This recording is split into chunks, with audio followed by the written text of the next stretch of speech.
Hello दोस्तों, नमस्कार। स्वागत है आप सबका आपके अपने यूट्यूब चैनल स्टडी कैफे पे। दोस्तों, प्राइवेट वैगनर आर्मी की बगावत के बाद रूसी राष्ट्रपति व्लादिमीर पुतिन की ताकत पर उठ रहे सवालों के बीच पुतिन मंगलवार को शंघाई सहयोग संगठन के शिखर सम्मेलन में वर्चुअली भाग लेंगे। इस शिखर सम्मेलन की अध्यक्षता भारत कर रहा है। कूटनीतिक नजरिए से देखा जाए तो रूस के राष्ट्रपति व्लादिमीर पुतिन के पिछला सप्ताह चुनौतियों भरा रहा। राष्ट्रपति पुतिन के खास रहे येवगिनी प्रिगोजिन के नेतृत्व वाली वैगनर आर्मी के सैनिकों ने रूस के दक्षिणी शहर रोस्तोव पर कब्जा कर लिया था। साथ ही वैगनर सेना राजधानी मॉस्को की ओर मार्च का ऐलान कर दिया था। लेकिन बेलारूस के राष्ट्रपति ने रूस और वैगनर चीफ प्रिगोजिन के बीच सुलह कराई, जिसके बाद येवगिनी ने अपनी सेना पीछे हटाने का फैसला किया था। दोस्तों, एससीओ परिषद के राष्ट्र अध्यक्षों का 22वां शिखर सम्मेलन आज यानी 4 जुलाई 2023 को वर्चुअली आयोजित किया जा रहा है। इसकी मेजबानी इस बार भारत कर रहा है। शिखर सम्मेलन में सभी सदस्य देशों को आमंत्रित किया गया है। इसकी अध्यक्षता प्रधानमंत्री नरेंद्र मोदी करेंगे। दोस्तों, एससीओ की स्थापना 2001 में शंघाई में एक शिखर सम्मेलन में रूस, चीन, किर्गिज गणराज्य, कजाकिस्तान, ताजिकिस्तान और उज्बेकिस्तान के राष्ट्रपतियों द्वारा की गई थी। इसका मकसद पूर्वी एशिया से हिंद महासागर तक पश्चिमी देशों का मुकाबला करना है। भारत 2017 में इसका सदस्य बना। रूसी राष्ट्रपति पुतिन की ताकतों पर उठ रहे सवालों के बीच भारत के लिए यह बढ़िया अवसर है कि भारत अपनी बढ़ती वैश्विक ताकत दिखाए। शंघाई सहयोग संगठन में रूस, चीन, भारत के अलावा 4 मध्य एशियाई देश कजाकिस्तान, किर्गिस्तान, ताजिकिस्तान और उज्बेकिस्तान शामिल हैं। इन देशों में रूसी प्रभाव काफी ज्यादा है। इसके अलावा पाकिस्तान भी इस समूह का हिस्सा है। पाकिस्तान भी 2017 में इसका हिस्सा बना था।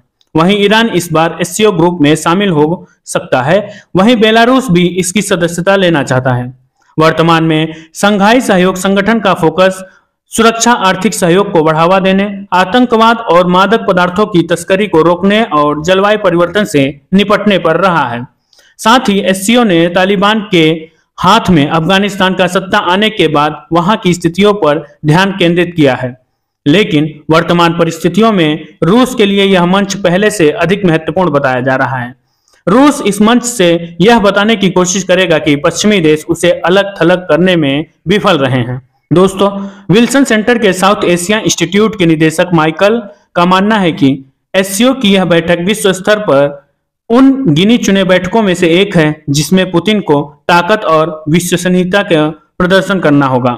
पुतिन को यह साबित करना होगा कि वैगनर आर्मी की बगावत के बाद अब हालत पूरी तरह उनके नियंत्रण में है। दोस्तों, एससीओ के किसी भी सदस्य देश ने संयुक्त राष्ट्र के प्रस्तावों में रूस की निंदा नहीं की है। वोटिंग के दौरान इन देशों ने खुद को अनुपस्थित रखा। वहीं चीन ने रूस और यूक्रेन के बीच मध्यस्थता के लिए एक दूत भेजा है। वहीं भारत युद्ध की शुरुआत से ही बातचीत से हल निकालने के पक्ष में रहा है। दोस्तों, एससीओ का शिखर सम्मेलन ऐसे समय पर हो रहा है जब पिछले महीने ही प्रधानमंत्री नरेंद्र मोदी अमेरिका के स्टेट विजिट से वापस आए हैं। ऐसे में भारत की पहली प्राथमिकता पश्चिमी और पूर्वी देशों के साथ अपने संबंधों को संतुलित करना है। दोस्तों, इसके अलावा भारत सितंबर में G20 समिट की भी अध्यक्षता कर रहा है। ऐसे में भारत के पास यह अच्छा मौका है कि वह मध्य एशियाई देशों के साथ ही अपने संबंधों को और प्रगाढ़ करे। दोस्तों, रैंड कॉरपोरेशन के इंडो पैसिफिक विश्लेषण डेरेक ग्रैमसन का मानना है कि भारत ऐसी विदेश नीति में विश्वास करता है जहां वह एक ही समय पे सभी देशों के साथ अपना संबंध बेहतर बनाए रखे। एससीओ समिट 2023 में चीन, रूस, कजाकिस्तान, किर्गिस्तान, पाकिस्तान, ताजिकिस्तान और उज्बेकिस्तान को आमंत्रित किया गया है। इसके अलावा ईरान, बेलारूस और मंगोलिया को ऑब्जर्वर स्टेट के रूप में आमंत्रित किया गया है।